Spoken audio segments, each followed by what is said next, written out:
Thank you very much. And just now for 1.5 minutes, Madam Jordan.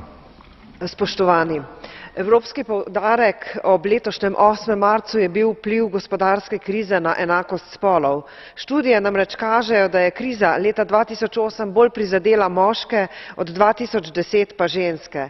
Vendar pa je prav, da se pogovarjamo tudi o ljudeh s posebnimi potrebami.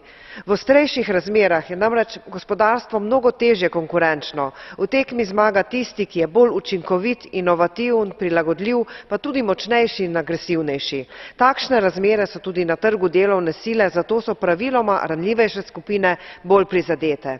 Stanje pa že sedaj ni dobro, saj je bilo lani tveganje za revščino za osebe s posebnimi potrebami dobrih 21%, v Sloveniji, moji državi, pa celo 25%. Pozabiti, da je ena glavnih vrednot solidarnost.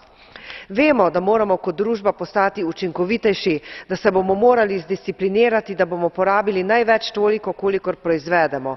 Vendar mora biti breme pravično porazdeljeno.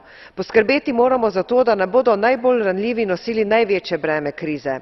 Zato moramo poznati tveganja za ranljive družbene skupine in poskrbeti, da bodo ti ljudje živeli dostojno in da bodo vedeli in verjeli, da začasni ukrepi pomenijo lepšo prihodnost.